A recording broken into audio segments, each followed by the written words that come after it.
This is the early edition, a curated weekday guide to major news and developments over the past 24 hours, curated by Lizzie Jennings and read by an automated voice. Published November 4th, 2025 on Just Security, an essential resource for those shaping a just and secure world. Here's today's news. Israel-Hamas war ceasefire. The United States yesterday sent a draft resolution to several UN Security Council members for the establishment of an international security force, ISF, in Gaza until the end of 2027, according to a copy seen by Axios. A U.S. official said that the draft resolution will be the basis for negotiations over the coming days, with a goal to vote in the coming weeks and deploy troops to Gaza by January. The ISF would be an enforcement force and not a peacekeeping force, the official added, and would work with the Board of Peace tasked with governing Gaza through the transition period. The draft resolution says the force will be empowered to use all necessary measures to carry out its mandate consistent with international law, including international humanitarian law. Barak Ravid reports. Israeli troops yesterday killed 3 Palestinians in Gaza near the city of Rafah, according to local health authorities. The Israeli military said in a statement that forces struck terrorists who crossed the yellow line and advanced toward Israeli troops. Nidal al-Maghrabi reports for Reuters. Israel yesterday handed over the bodies of 45 Palestinians to Gaza, following the return of the remains of 3 hostages to Israel on Sunday. Wafa Sharafa and Julia Frankel report for AP News. U.S. Caribbean and Pacific operations. The Trump administration has started planning a new mission to send U.S. troops and CIA officers into Mexico to target drug cartels, according to 2 current U.S. officials and 2 former U.S. officials. U.S. troops in Mexico would use drone strikes to hit drug labs and cartel members, according to the sources. The U.S. troops would operate under the authority of the U.S. intelligence community. Discussions about the scope of the mission are ongoing, and deployment to Mexico is not imminent. Courtney Koob, Dan DeLuce, and Gordon Lubold report for NBC News. In recent days, President Donald Trump has told his staff to carry out more briefings with Congress on the administration's strikes against alleged drug vessels in the Caribbean and Pacific, 2 sources told Axios. "I keep getting calls about this from congressmen," Trump said in a recent meeting with U.S. officials. Mark Caputo and Steph W. Knight report. Sudanese Civil War.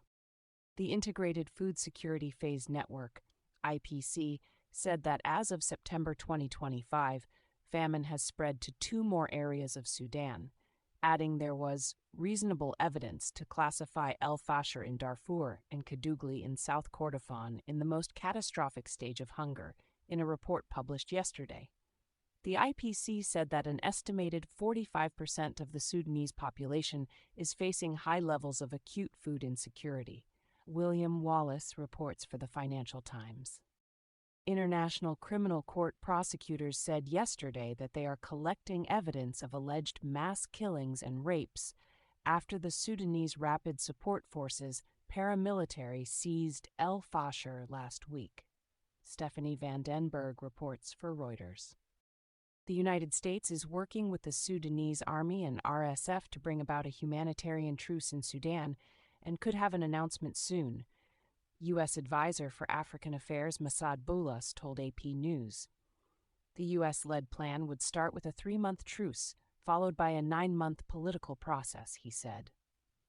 Molly Quell and Faye Abouelghassim report. Other global developments.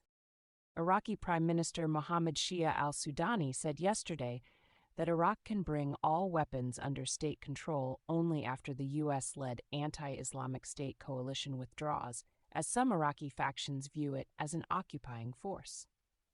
Timur Azari and Ahmed Rashid report for Reuters. Peruvian Foreign Minister Hugo de Zella yesterday announced that the Peruvian government has decided to sever diplomatic relations with Mexico today, after Mexico granted asylum to former Peruvian Prime Minister Betsy Chavez. Mexico's Foreign Affairs Ministry said it rejected Peru's unilateral decision as excessive and disproportionate. Yang Tian reports for BBC News. Israeli police arrested former top military prosecutor Major Gen Yifat Tomer Yerushalmi on suspicion of serious criminal offenses after she admitted to leaking a video showing Israeli soldiers assaulting a Palestinian detainee on Friday. Anat Peled reports for The Wall Street Journal. Tech developments.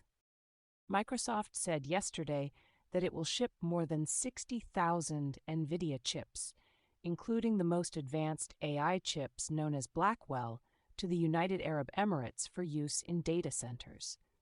The announcement appears to contradict Trump's comment on Sunday that Blackwell chips would not be exported outside of the United States. AP News reports. Trump decided against discussing the export of NVIDIA's Blackwell chips to China during his meeting last week with Xi Jinping on the advice of top officials, according to U.S. officials. The sources said that Secretary of State Marco Rubio told Trump that Blackwell sales would threaten national security, as it would boost China's AI data center capabilities and backfire on the United States. Lingling Wei, Amrith Ramkumar, and Robbie Wellen report for The Wall Street Journal. U.S. Foreign Affairs. Saudi Arabian Crown Prince Mohammed bin Salman is set to visit Trump at the White House on November 18th, a White House official said yesterday. Regarding a possible U.S.-Saudi defense agreement, a U.S. official told Reuters that there are discussions about signing something when the Crown Prince comes, but details are in flux. Steve Holland reports. Defense Secretary Pete Hegseth said yesterday that the goal of the U.S.-South Korea alliance is protecting against nuclear-armed North Korea, but there's no doubt that flexibility for regional contingency is something we would take a look at. Hegseth did not provide further details on Trump's announcement last week that the United States will support Seoul's plans to build nuclear-powered submarines. Joyce Lee reports for Reuters. U.S. domestic developments. Federal prosecutors yesterday disclosed evidence as part of a 48-page filing in the criminal case against former FBI Director James Comey, claiming that Comey used a confidant, Daniel C. Richman, to provide information to reporters. The filing does not tie these assertions to the allegations in the indictment against Comey. Alan Feuer and Charlie Savage report for The New York Times. The Justice Department yesterday defended Lindsay Halligan's continued oversight of the cases against Comey and New York Attorney General Letitia James, saying in court filings that whatever her title, Ms. Halligan is still an attorney for the government, authorized to conduct grand jury proceedings and sign indictments. The filings argue that even if her appointment as U.S. Attorney for the Eastern District of Virginia is invalid, she now has an additional title of Special Attorney. Jeremy Roebuck reports for The Washington Post. The Colorado Bureau of Investigation has opened an investigation into an incident in Durango into the possible use of illegal force against a protester by an immigration enforcement agent last week at the request of Police Chief Brees Current. To date, no local prosecutors are known to have filed criminal charges against immigration agents for their treatment of protesters. Jack Healy reports for The New York Times. The Defense Department has credentialed Laura Loomer, a conservative political activist, to cover the Pentagon, according to a source. Loomer's addition to the Pentagon's press corps comes as the department overhauled its media policies last month. Scott Nover and Drew Harwell report for The Washington Post. Trump administration actions. The FBI yesterday fired 4 agents who worked on former special counsel Jack Smith's team investigating Trump, though some of the terminations were later reversed, 5 sources told Reuters. It is unclear what prompted the sudden reversals by the FBI. Sarah N. Lynch and Andrew Goudsward report. The White House has removed Joe Allen, the Federal Housing Finance Agency's acting inspector general, from his role, according to 4 sources. FHFA Director Bill Pulte has spearheaded public criminal referrals against Letitia James and Federal Reserve Board Governor Lisa Cook, among others, for alleged mortgage fraud. 2 sources said that Allen's termination notice came after he made efforts to provide constitutionally required information about James's case to prosecutors. His removal came as he was preparing a letter to notify Congress that the FHFA was not cooperating with the Inspector General's office, 3 sources said. Sarah N. Lynch, Chris Prentice, and Marisa Taylor report for Reuters.